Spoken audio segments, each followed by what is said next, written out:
Morning, everyone. Hope you're all well. Wish you a happy Christmas if I don't get a chance after this. Look, maybe if I could just start at the outset by reiterating my absolute condemnation for what was a vile and anti-Semitic attack on innocent civilians yesterday in Bondi Beach.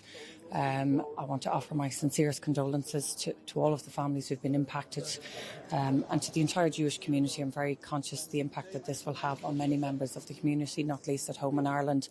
And I want to say in the strongest words possible, we utterly condemn what was a vile and anti-Semitic attack. And we must do everything that we can to push back on this type of anti-Semitism and hatred and violence across the world. Of course, busy agenda today as well for the FAC, starting our conversation this morning on the Middle East, where we'll be given an update by the Special Envoy. It's absolutely vital that we focus on ensuring that the first phase of the peace plan is implemented in full and that we can move to the second stage. However, I do have significant concerns in terms of the amount of humanitarian aid that is getting in on the ground. It is an absolutely dire situation for many thousands of civilians where more aid is needed, in particular coming into the winter months. And so this morning with a number of colleagues I've written to the High Representative to highlight the need for Europe to do more to unblock what is being put in place, a block preventing the number of trucks that need to go in from getting in, but also the type of aid and the amount of aid that is needed.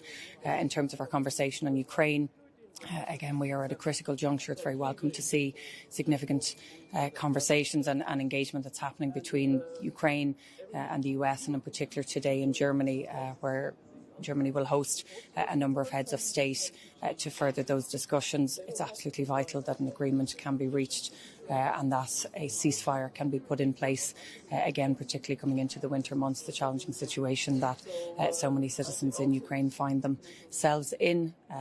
It is absolutely essential that this illegal invasion by Russia, that a ceasefire can be brought about, and Europe will stand, as we always have, in solidarity with Ukraine throughout all of this.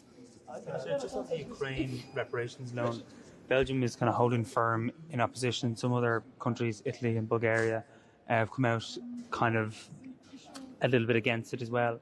In terms of a plan B, the Commission have said joint borrowing as an EU bloc would be one. What's Ireland's view on that? If the reparations loan idea falls apart, would Ireland agree to change its position when it comes to joint EU borrowing?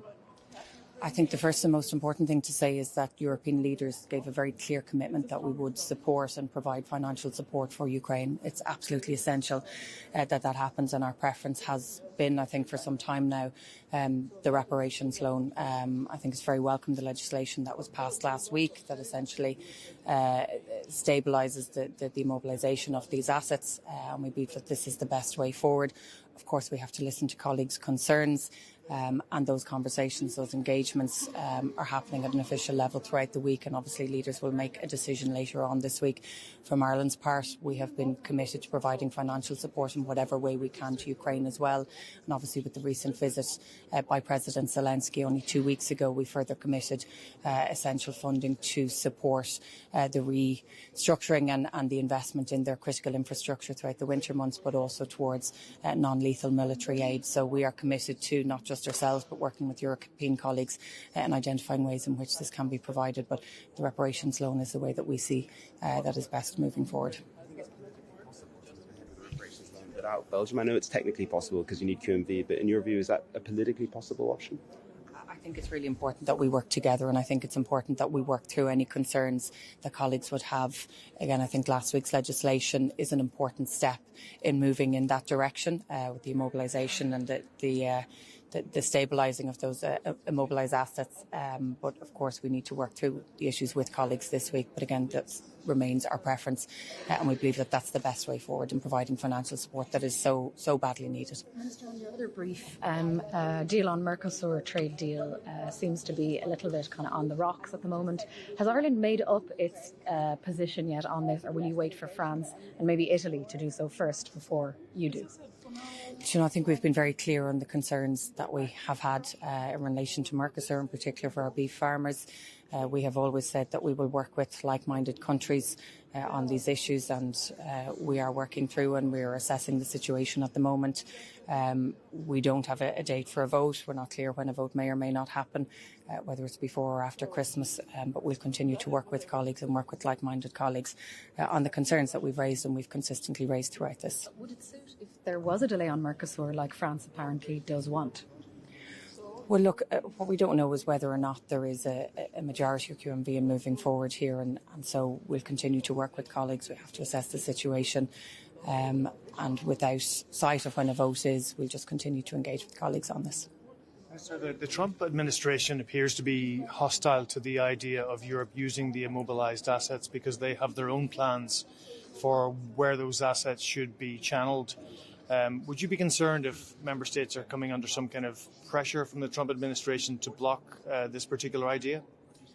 Look, colleagues will discuss this today at the Foreign Affairs Council, and leaders obviously later on this week. There's a huge amount of work happening with our officials, and that will continue throughout the week to try and address the concerns. And I understand the concerns that member states have raised, but it is absolutely essential that we send a very strong signal to Ukraine, but in particular to Russia, that we are going to support and we will use these assets to support Ukraine in what has been an illegal invasion. We need to make sure that that support is strong and that Europe stands square behind Ukraine, and that will be our priority and our focus and our commentary in the Taoiseach in signing the letter that he did has made it very clear that this is Ireland's priority and this is our preference in how we move forward in providing those financial supports. Minister, just on the triple lock, what's your sense of timing? Like, would you hope that you could have legislation, signed into law at some point in 2026, or do you think it could be 2027 before we get it enacted? Personally, I think this is legislation we need to move on quickly. It is quite simply the case at the moment that any one of 5 permanent members can veto and prevent any new peacekeeping missions from taking place, and because of that veto, there hasn't been a new peacekeeping mission since 2014. We have world-class and world-trained peacekeeping troops, many of whom I've met in the last number of weeks, and they are unable to take part in new missions. And I think we need to take back our sovereignty in that regard. We need to take back our ability to be able to deploy our troops on the ground in parts of the world that need their expertise and their support most. So I think it's important that we move on this legislation, and I look forward to working with all colleagues across the House. This does not and will not impact our neutrality. We need to be clear on that, but we have to be in a position where we can decide where we want to send our troops. We have a long-standing history and a history we're very proud of in providing peacekeeping troops on the ground, and we should be able to continue that ourselves without others being able to veto it. Okay, thank you.